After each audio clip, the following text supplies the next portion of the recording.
Government job preparation for civil ইঞ্জিনিয়ারিংয়ে আবারও সবাইকে স্বাগত। আজকে আমরা এমসিকিউ এর উপরে আরও একটি নতুন ভিডিও নিয়ে হাজির হলাম। আগের ভিডিওতে আমরা বিআরইবিতে 15 সালে যে কোশ্চেনগুলো এসেছে সেগুলোর কোশ্চেন 1 থেকে কোশ্চেন 10 পর্যন্ত সলিউশন দেখেছিলাম এবং সেগুলো আমরা অপশন ধরে ধরে সবগুলো কোশ্চেন সলভ করার চেষ্টা করেছিলাম। তো আজকে আমরা কোশ্চেন 11 থেকে কোশ্চেন 20 পর্যন্ত বিআরইবি 2015 সালে যে কোশ্চেনগুলো এসেছে সেগুলো অপশন ধরে ধরে সেমভাবেই আমরা আলোচনা করার চেষ্টা করব। আমরা বলেছিলাম যখন এমসিকিউ কোশ্চেনগুলো পড়বেন তখন চেষ্টা করবেন যেন অপশনগুলো প্রতিটি যে 4টা অপশন থাকে 4টা অপশনের মানে কি বোঝাচ্ছে সেগুলো সম্পর্কে পড়ার জন্য, তাহলে আপনার প্রিপারেশনটা অনেক ইজি হয়ে যাবে এবং খুব সহজেই কভার করতে পারবেন অনেকগুলো টপিকস। তো আমাদের আজকে কথা না বাড়িয়ে চলুন মেইন আলোচনায় চলে যাই। প্রথমে আমাদের যে কোশ্চেন 11 এখানে বলছে যে a machine which is not capable of doing any work in the reverse direction after the effort is remove is called a reversible machine. তো এটা কিন্তু আমরা এর আগের দিন দেখেছিলাম, আগের 1 থেকে 10 নম্বর কোশ্চেনের ভিতরে এটা ছিল। এখানে বলছে যে একটা machine a machine which is not capable of doing any work in the reverse direction, অর্থাৎ রিভার্স ডিরেকশনে যদি মেশিন আমার কাজ করার ক্ষমতা না রাখে আফটার যখন আমি ইফোর্টটাকে রিমুভ করে দিই, এই ধরনের মেশিনকে রিভার্সিবল মেশিন বলে। তো এটা কি ঠিক? তো এটা কিন্তু এটা আসলে আমাদের ফলস হবে, কারণ হচ্ছে আমাদের রিভার্সিবল মেশিন আমরা সেটাকেই বলি যেটা আমরা ইফোর্ট রিমুভ করার পরেও কিছুটা রিভার্স ডিরেকশনে কাজ করার ক্যাপাবিলিটি থাকে। তো এই এখানে যেহেতু আমার এখানে লেখা আছে not capable of doing any work, তার মানে এটা অবশ্যই নন রিভার্সিবল মেশিন হবে। তাহলে আমরা কিন্তু এটা এফিসিয়েন্সি থেকে দেখেছিলাম যে আমার যদি এফিসিয়েন্সির ভ্যালু 100% হয় তখন সেই মেশিনটা ছিল হচ্ছে আইডিয়াল মেশিন। এফিসিয়েন্সি 50%-এর বেশি হলে সেটা রিভার্সিবল মেশিন ছিল এবং এফিসিয়েন্সি 50%-এর কম হলে সেটা নন রিভার্সিবল মেশিন ছিল। তাহলে এখানে আমার যেহেতু not capable of doing any work in the reverse direction, তার মানে এটা নন রিভার্সিবল মেশিন হবে। তার মানে এটা আমার অ্যান্সারটা হবে হচ্ছে ফলস। আমাকে এখানে যে অ্যান্সার চেয়েছে এটার অ্যান্সার হবে হচ্ছে ফলস। আর আমরা এটা এর আগের দিন দেখেছি এফিসিয়েন্সি সমান আমরা জানি output by input mechanical advantage divided by velocity ratio. তো যখন মেকানিক্যাল অ্যাডভান্টেজ এবং ভেলোসিটি রেশিও সমান হয় তখন আমার এফিসিয়েন্সি 100% হয়। 100% হলে সেই মেশিনটাকে আমরা বলি হচ্ছে আইডিয়াল মেশিন।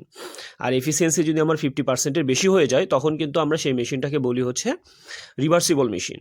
আর এফিসিয়েন্সি যখন 50%-এর চেয়ে কম হয়ে যায় তখন সেটাকে আমরা নন রিভার্সিবল মেশিন বলি। এই ধরনের মেশিনটাকে সেলফ লকিং মেশিনও বলে, অর্থাৎ আমরা যখন ইফোর্টটাকে রিমুভ করে নিব এই মেশিনটা নিজে থেকেই লক হয়ে যায়, এই জন্য এটাকে বলে হচ্ছে সেলফ লকিং মেশিন। এরপরে আমাকে বলছে এই স্ক্রিউ Jack used for lifting the load. এটা এই স্ক্রিউ জ্যাক এটা কোন ধরনের মেশিন? লোড লিফটিংয়ের জন্য যে স্ক্রিউ জ্যাক ইউজ করা হয় এটা কোন ধরনের? কি রিভার্সিবল, নন রিভার্সিবল, নাকি আইডিয়াল মেশিন, নাকি কোনোটাই না?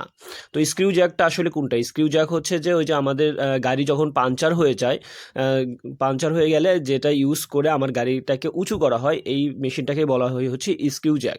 তো এটার ক্ষেত্রে কিন্তু যখন আমি আমার ইফোর্ট দেওয়ার ফলে আস্তে আস্তে আস্তে আস্তে চাকাটা উঁচু হয়। এরপরে যখন আমি ইফোর্টটা সরিয়ে নিই এটা কিন্তু আর নিচু হয় না, অর্থাৎ আমি যখন ইফোর্ট আর দিই না এটা আমার নিজেই সেলফ লকিং হয়ে যায়। তাহলে সেলফ লকিং যে মেশিন সেটার কিন্তু নাম আমরা অলরেডি পড়লাম, সেটা হচ্ছে আমার নন রিভার্সিবল মেশিন। অর্থাৎ আমি ইফোর্ট সরিয়ে নিলে রিভার্স ডিরেকশনে আর কোনো কাজ করতে পারে না। তাহলে এরকম যে মেশিনগুলো সেটাকে আমরা বলি হচ্ছে নন রিভার্সিবল মেশিন। তাহলে স্ক্রিউ জ্যাক এটা হবে অ্যান্সার হবে হচ্ছে আমার নন রিভার্সিবল মেশিন। এখানে দেখেন একটা স্ক্রিউ জ্যাক আছে, এখানে আমরা ইফোর্ট দিলে আস্তে আস্তে এটা উঁচু হয়ে যাবে গাড়িটা, কিন্তু ইফোর্ট আমরা যখন সরিয়ে নিব কিন্তু নিজেই সেলফ লকিং হয়ে যাবে, এটা নিজে আর রিভার্স ডিরেকশনে কাজ করতে পারে না। তার মানে এটার নাম হয়ে যাবে হচ্ছে নন রিভার্সিবল মেশিন।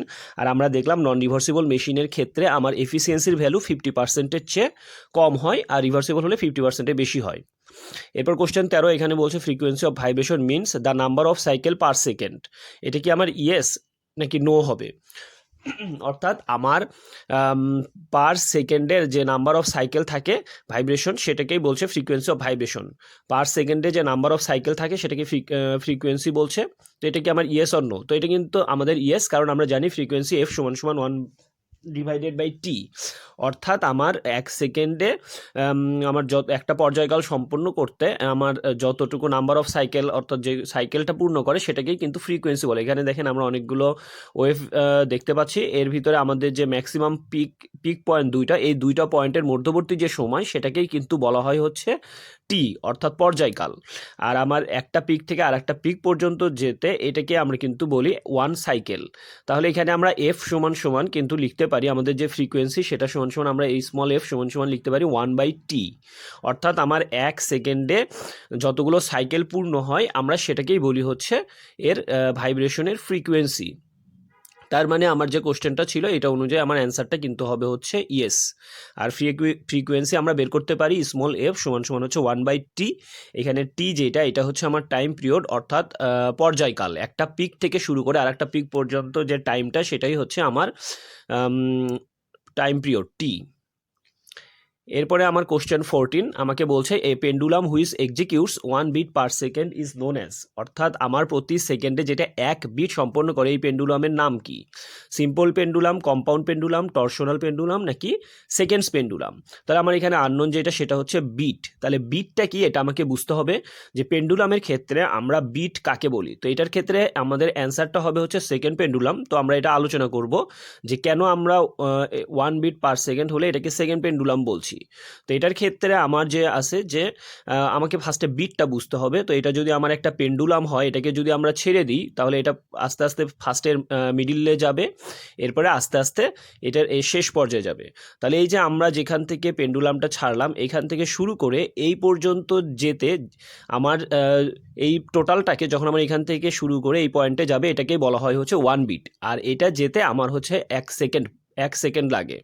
তো বলছে যে 1 বিট পার সেকেন্ড, অর্থাৎ প্রতি সেকেন্ডে যে 1 বিট দেয় এই ধরনের পেন্ডুলামকে বলা হয় হচ্ছে সেকেন্ড পেন্ডুলাম। আর এটা যখন আমার একটা বিট সম্পন্ন করে তখন সেটাকে বলে হচ্ছে হাফ অসিলেশন। আর যখন এটা আবার ফিরে আগের অবস্থানে চলে আসে তখন সেটাকে বলা হয় হচ্ছে ফুল অসিলেশন। তাহলে আমাদের এটার ক্ষেত্রে আমাকে বলেছে যে যখন একটা বিট প্রতি সেকেন্ডে যখন একটা বিট সম্পন্ন করে সেই ধরনের পেন্ডুলামকে আমরা কি বলবো? সেই ধরনের পেন্ডুলামের নাম হচ্ছে সেকেন্ডস পেন্ডুলাম। এরপরে আমার কোশ্চেন 15 এখানে বলছে when a change in length take place the strain is known as কি?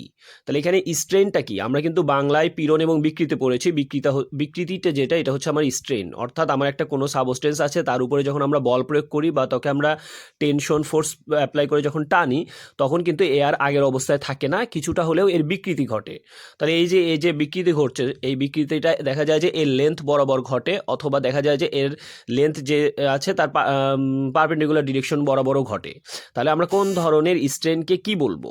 তো এখানে আমাদের 4টা স্ট্রেন আমরা দেখতে পাচ্ছি, একটা হচ্ছে linear strain, lateral strain, volumetric strain এবং শিয়ার স্ট্রেন। তো আমরা এই কোশ্চেন থেকে এই 4টা ডেফিনেশন সম্পর্কে জানার এবং বোঝার চেষ্টা করব। তো প্রথমে আমাদের বলছে যে লেন্থ বরাবর যে চেঞ্জ হচ্ছে সেটাকে আমরা লিনিয়ার ডিরেকশন বলছি। তো দেখেন এখানে লাল ডটের দ্বারা যে সাবস্টেন্স এটা একটা ধরেন আমার একটা বস্তু আছে, এবার এটাকে যখন আমি দুই দিক থেকে টানবো টানার ফলে কিন্তু এর ইলংগেশন হয়ে যাবে, অর্থাৎ আস্তে আস্তে এর লেনটা বাড়বে। তাহলে এই যে লেনটা বাড়তেছে এটা কিন্তু বাড়ছে হচ্ছে আমরা যে বরাবর ফোর্স অ্যাপ্লাই করেছি সেই বরাবর। তাহলে ফোর্স বরাবর যদি এর লেন্থের চেঞ্জ হয় তখন সেই ধরনের চেঞ্জটাকে বলা হয় হচ্ছে লিনিয়ার স্ট্রেন। আর আমাদের এটার যে আমরা টানছি ফোর্স বরাবর, আমাদের কোশ্চেনে এটাই ছিল যে when a change in length take place, অর্থাৎ যখন লেন্থের চেঞ্জ হয় তখন সেটাকে কোন ধরনের স্ট্রেন বলে? সেটা হবে হচ্ছে আমার লিনিয়ার স্ট্রেন। আর আপনি যদি খেয়াল করেন দেখেন এটা আমরা যখন ফোর্স দিয়ে টানছি এটা যখন ইলংগেশন হচ্ছে স্বাভাবিকভাবে এর পারপেন্ডিকুলার ডিরেকশন বরাবরও কিন্তু এটার চেঞ্জ হয়ে গিয়েছে, অর্থাৎ এখানে আমরা দেখতে পাচ্ছি শর্টেনিং হয়ে গিয়েছে। আর এর যে পারপেন্ডিকুলার ডিরেকশন বরাবর আছে সেখানে আমরা দেখতে পাচ্ছি ডিফর্মেশন হয়েছে। তাহলে এই ধরনের আমাদের যে লিনিয়ার স্ট্রেন যেটা তার পারপেন্ডিকুলার ডিরেকশন বরাবর যে স্ট্রেনটা ঘটে সেটাকেই বলে হচ্ছে ল্যাটারাল স্ট্রেন। তাহলে আমরা ল্যাটারাল স্ট্রেনও পেয়ে গেলাম। এখন আমাদের এখানে আর একটা বিষয় যেটা যে ভলিউমেট্রিক স্ট্রেন তাহলে কাকে বলে? ভলিউমেট্রিক স্ট্রেন হচ্ছে ইনিশিয়াল অবস্থায় আমার যে ভলিউমটা ছিল আমি যখন একে টানবো বা লোড অ্যাপ্লাই করব তখন আস্তে আস্তে কিন্তু এর ভলিউমটা চেঞ্জ হবে। তাহলে আমার কতটুকু ভলিউম চেঞ্জ হলো সেটাকে যদি আমি আমার ইনিশিয়াল ভলিউম দ্বারা ভাগ করি তখন যে স্ট্রেনটা পাওয়া যায় সেটাকেই বলা হয় হচ্ছে ভলিউমেট্রিক স্ট্রেন। আর আরেকটা এরপরে যেটা সেটা হচ্ছে আমার শেয়ার স্ট্রেন। তাহলে আমরা শেয়ার স্ট্রেন কাকে বলবো? ইনিশিয়াল অবস্থায় আমার কোনো সাবস্টেন্স যদি একটা ফিক্সড অবস্থায় থাকে এর উপর যদি রোটেশনাল ফোর্স অ্যাপ্লাই করা হয় তখন দেখা যাবে যে এ একটা নির্দিষ্ট অ্যাঙ্গেলে আস্তে আস্তে সরে যাবে। তাহলে এই যে ইনিশিয়াল অবস্থায় ছিল সেখান থেকে ফিক্সড পজিশন থেকে এ যখন সরে গেল এই যে অ্যাঙ্গেলটা তৈরি হলো এটাকেই বলে শেয়ার স্ট্রেন। আর এখানে আরেকটা ডেফিনেশন আমাদের ইম্পর্টেন্ট, পয়সন রেশিও। তো আমরা ল্যাটারাল স্ট্রেন দেখলাম, ল্যাটারাল স্ট্রেন ডিভাইডেড বাই যদি লিনিয়ার স্ট্রেন করা হয় তখন যেটা পাওয়া যায় সেটাকেই বলে হচ্ছে পয়সন রেশিও। তাহলে পয়সন রেশিওর ডেফিনেশন হচ্ছে lateral strain divided by linear strain, এই দুইটার যে রেশিও সেই রেশিওটাকে আমরা বলবো হচ্ছে পয়সনস রেশিও। অনেক সময় কিন্তু এই কোশ্চেনটা আসে যে পয়সনস রেশিও কাকে বলে, অথবা ratio of lateral strain to the linear strain is known as what. তাহলে ল্যাটারাল স্ট্রেন এবং লিনিয়ার স্ট্রেন যেটা এর রেশিও যেটা সেটাকে আমরা বলবো হচ্ছে পয়সনস রেশিও। এই ডেফিনেশনটা কিন্তু ভালো মতো মনে রাখবেন। আর ভলিউমেট্রিক স্ট্রেন আমরা বললাম, একটু আগে আলোচনা করেছি যে আমার চেঞ্জ ইন ভলিউম অর্থাৎ ইনিশিয়াল অবস্থায় কত ভলিউম ছিল সেটা, আর আমার কতটুকু ভলিউম চেঞ্জ হলো। তাহলে change in volume divided by initial অবস্থায় অরিজিনাল যে ভলিউম ছিল সেটা যদি আমরা করি অর্থাৎ delta V divided by V করি তাহলে আমরা ভলিউমেট্রিক স্ট্রেন পাবো। তাহলে এই ধরনের স্ট্রেনকে তখন বলা হয় হচ্ছে ভলিউমেট্রিক স্ট্রেন। এরপরে আমার কোশ্চেন 16, আচ্ছা কোশ্চেন 15 আমার যেটা ছিল শেয়ার স্ট্রেন। শেয়ার স্ট্রেনটা আমরা আগে আলোচনা করি। শেয়ার স্ট্রেন হচ্ছে ধরেন এখানে একটা আমার সাবস্টেন্স বস্তু আছে, এবার এটা যদি আমার নিচের দিকে ফিক্সড অবস্থায় থাকে তখন এর উপরে যদি আমরা কোনো রোটেশনাল ফোর্স অ্যাপ্লাই করি তখন এটা কি হবে, তখন দেখা যাবে যে এর যে পয়েন্ট এই পয়েন্টে ফিক্স থেকে এটা আস্তে আস্তে একটা নির্দিষ্ট অ্যাঙ্গেল বরাবর সরে যাবে। তো এর ভিতরে যে আমার অ্যাঙ্গেলটা আসছে এটাকেই বলছে হচ্ছে শেয়ার স্ট্রেন। অর্থাৎ আমার লোড অ্যাপ্লাই করার কারণে এর যতটুকু আমার যত অ্যাঙ্গেলে সরে গিয়েছে এর পজিশন ইনিশিয়াল পজিশন ঠিক রেখে সেটাকেই বলছে হচ্ছে শেয়ার স্ট্রেন। তাহলে এখান থেকে আমরা এই কোশ্চেন থেকে কিন্তু 4টা ডেফিনেশন পড়লাম, linear strain, lateral strain, volumetric strain এবং শেয়ার স্ট্রেন। এই 4টা ডেফিনেশন আপনারা ভালো করে পড়বেন, কারণ এখানে যে কোনো ডেফিনেশন কিন্তু আমার কোশ্চেন আসতে পারে। কারণ এখানে আমরা দেখেছি প্রায় এই লিনিয়ার স্ট্রেন বা ল্যাটারাল স্ট্রেন অথবা পয়সন রেশিও কাকে বলে এগুলো কিন্তু বিআরইবির যে বিগত সালের কোশ্চেনগুলো যদি আপনি অ্যানালাইসিস করেন তাহলে প্রায় দেখবেন যে এই কোশ্চেনটা কিন্তু প্রায় আসে যে লিনিয়ার স্ট্রেন কাকে বলে বা ল্যাটারাল স্ট্রেন কাকে বলে, অথবা দেখা যাচ্ছে যে পয়সনস রেশিও কাকে বলে, অথবা এরকম থাকে যে lateral strain divided by linear strain এটাকে আমরা কি বলবো। তো সেটা কিন্তু আমরা দেখলাম যে lateral strain divided by linear strain হলে সেটাকে কিন্তু আমরা বলি হচ্ছে পয়সনস রেশিও। এরপরে কোশ্চেন 16 যেটা এখানে আমাকে বলছে the ratio of the lateral strain to the linear strain. এই যে দেখেন একটু আগে যেটা বলছিলাম যে ল্যাটারাল স্ট্রেন আর লিনিয়ার স্ট্রেনের যে রেশিও সেটা কিন্তু আমরা পড়লাম অলরেডি, সেটাকে আমরা কি বলি, সেটাকে আমরা বলি হচ্ছে পয়সনস রেশিও। তার মানে এই কোশ্চেন 16-র অ্যান্সার আমার হবে হচ্ছে ডি নাম্বারটা। Lateral strain ratio of the lateral strain to the linear strain is called Poisson's ratio. এরপরে আমার কোশ্চেন 7, এখানে shear modulus is the ratio of, shear modulus কিসের কিসের রেশিও সেটা বলছে, যে এটা কি linear strain to linear strain অথবা linear stress to lateral strain অথবা volumetric strain to linear strain অথবা shear stress to shear strain. Shear modulus আমরা কাকে বলবো, তো আমার যে শেয়ার স্ট্রেস আছে অর্থাৎ আমরা ফোর্স ডিভাইডেড বাই এরিয়া করলে যেটা পাই, আর শেয়ার স্ট্রেন এটা যে রেশিও সেটাকে বলা হয় হচ্ছে শেয়ার মডুলাস। তাহলে শেয়ার মডুলাস সমান সমান হচ্ছে shear stress divided by shear strain. Shear stress আমরা জানি যে resisting force divided by area করলে আমরা শেয়ার স্ট্রেস পাই, আর শেয়ার স্ট্রেন অলরেডি আমরা আলোচনা করেছি। তাহলে শেয়ার মডুলাসকে কিন্তু আরও অন্য নামেও আসে কোশ্চেনে, অনেক সময় এখানে শেয়ার মডুলাস না থেকে কখনো কখনো মডুলাস অফ রিজিডিটি থাকে। তাহলে শেয়ার মডুলাস এবং মডুলাস অফ রিজিডিটি এই দুইটা কিন্তু সেম, এটা ভুল করবেন না। তাহলে মডুলাস অফ রিজিডিটি সমান আমরা লিখতে পারি shear stress divided by shear strain. কোশ্চেনে অনেক সময় এখানে শেয়ার মডুলাস না লিখে লেখা থাকে যে modulus of rigidity is the ratio of, আমার অ্যান্সার কিন্তু সেম হবে shear stress divided by shear strain, এইটার যে রেশিও সেটাকে আমরা বলি হচ্ছে মডুলাস অফ রিজিডিটি। এরপর আমার কোশ্চেন 18, এখানে আমাকে বলছে the deformation of the bar per unit length in the direction of the force is known as. এটা কিন্তু অলরেডি আমরা পড়েছি, সেটাই কিন্তু আবার এসেছে বিআরইবিতে। দেখেন আমরা দেখলাম যে লেন্থ বরাবর আমরা যখন ফোর্স অ্যাপ্লাই করি তখন এর লেন্থ বরাবর যে চেঞ্জটা হয় অর্থাৎ যে ডিফরমেশনটা হয়, ইলংগেশন হয় বা শর্টেনিং, এই লেন্থ চেঞ্জটাকে বলা হয় হচ্ছে লিনিয়ার স্ট্রেন, যেটা আমরা ফিগারের মাধ্যমে অলরেডি ব্যাখ্যা করেছি। আমরা এই 4টা ডেফিনেশন পড়েছিলাম তখন বলেছি। তো আমার যতটুকু লেন্থের চেঞ্জ হয় সেটা যদি আমার ডেল্টা এল হয় এবং আমার অরিজিনাল লেন্থ যদি এল হয় তাহলে লিনিয়ার স্ট্রেন সমান সমান কিন্তু আমরা লিখতে পারি যে delta L divided by L, অর্থাৎ আমার লেন্থ বরাবর কতটুকু ইলংগেশন হলো বা শর্টেনিং হলো সেইটা ডিভাইডেড বাই এল। তাহলে এটাই হবে হচ্ছে আমার লিনিয়ার স্ট্রেন। এখানে এটাই বলেছে। তো কোশ্চেনে অনেক সময় ডিফরমেশন লেখা থাকে, কখনো লেখা থাকে চেঞ্জ ইন লেন্থ। তাহলে যেটাই লেখা থাকুক না কেন আমার যদি এটার লেন্থ যে ফোর্স যেদিকে অ্যাপ্লাই করছি সেই বরাবর সেই লেন্থ বরাবর যদি হয় সেটাকে আমরা বলি লিনিয়ার স্ট্রেন, আর এটা যদি আমার লিনিয়ার স্ট্রেনের পারপেন্ডিকুলার ডিরেকশন বরাবর হয় তখন কিন্তু আমরা সেটাকে বলি ল্যাটারাল স্ট্রেন। এরপর আমার কোশ্চেন 19, এখানে বলছে a dead load is one which changes in magnitude and direction, true না ফলস। তাহলে আমরা কিন্তু জানি যে ডেড লোড হচ্ছে এমন একটা লোড যেটা আমার অবশ্যই এর ম্যাগনিটিউডটা ফিক্স থাকে এবং এটার কোনো ডিরেকশনে চেঞ্জ হয় না, তাকে কিন্তু আমরা ডেড লোড বলি। আর লাইভ লোড আমরা সেটাকেই বলি যেটা সময়ের সাথে সাথে এর ম্যাগনিটিউডের চেঞ্জ হয় এবং এর ডিরেকশনেরও চেঞ্জ হয়। যদি একটা আপনারা স্কুল বিল্ডিংয়ের কথা চিন্তা করেন, তাহলে বিল্ডিংয়ের যে কম্পোনেন্টগুলো আছে এগুলো কিন্তু আমার ডেড লোড, কারণ এগুলো ফিক্সড থাকে। এই চেয়ার টেবিল এগুলো কিন্তু মোটামুটি ফিক্সড থাকে, এগুলোকেও আমরা ডেড লোড ধরতে পারি। কিন্তু যখন আমার স্টুডেন্টগুলো আমার ক্লাসে আসে তখন কিন্তু আমার এটার উপরে এক ধরনের লোড আসছে, সেটাকে আমরা বলছি হচ্ছে লাইভ লোড। আবার স্টুডেন্টগুলো যখন চলে যাচ্ছে তখন কিন্তু আমার আবার লাইভ লোড কমে যাচ্ছে। তার মানে আমার লাইভ লোড কিন্তু কি হয়, লাইভ লোডের ম্যাগনিটিউড চেঞ্জ হয়, এর ডিরেকশনও চেঞ্জ হয়। কিন্তু ডেড লোড যেটা, ধরেন একটা বিম বা একটা কলাম আছে আমার স্ট্রাকচারে, সেই বিম এবং কলাম কিন্তু সারা জীবন ওইখানেই থাকবে। তার মানে ওর যে সেলফ ওয়েট আছে সেটা কিন্তু অবশ্যই আমাদের ডেড লোড। তার মানে এর হচ্ছে ম্যাগনিটিউডেরও চেঞ্জ হবে না, এর যে ডিরেকশন আছে সেটাও কিন্তু আমার চেঞ্জ হবে না। তার মানে আমার এখানে কিন্তু অ্যান্সারটা হবে হচ্ছে ফলস। তো এখানে ডেড লোডের ডেফিনেশনে দেখেন বলছে constant magnitude and fixed position act permanently on the structure. অর্থাৎ ম্যাগনিটিউডটা আমার কনস্ট্যান্ট আর পজিশনটাও ফিক্সড আমার স্ট্রাকচারে, সেটাকেই আমরা বলি হচ্ছে ডেড লোড। আর আমার যে স্ট্রাকচারে সেলফ ওয়েট আছে সেটা অবশ্যই আমার ডেড লোড, এবং এর সাথে যে অন্যান্য কম্পোনেন্টগুলো যদি আমার পার্মানেন্টলি অ্যাটাচ থাকে তখন সেগুলোকেও আমরা বলবো হচ্ছে ডেড লোড। আর লাইভ লোড হচ্ছে যেটা আমার ম্যাগনিটিউড এবং ডিরেকশন চেঞ্জ হয় সেটাকেই কিন্তু আমরা বলি হচ্ছে লাইভ লোড। আর এখানে যেহেতু ডেড লোড আমার এখানে কোশ্চেনে আমার বলা ছিল যে ডেড লোডের changes in magnitude and direction, এই কারণে এটা আমার ফলস হলো, কারণ ডেড লোড কিন্তু আমার ম্যাগনিটিউড চেঞ্জ হয় না। এরপর আমার কোশ্চেন 20 এখানে বলছে when a body is subjected to a direct tensile stress in one plane the maximum shear stress is dash the maximum normal stress. অর্থাৎ maximum shear stress maximum normal স্ট্রেসের কী হবে, ইকুয়াল হবে নাকি 1/2 হবে নাকি 2/3 হবে না টোয়াইস হবে। তো এখানে আমাদের ম্যাক্সিমাম শেয়ার স্ট্রেস যেটা, এটা কিন্তু আমার ম্যাক্সিমাম নর্মাল স্ট্রেসের 1/2 হয়।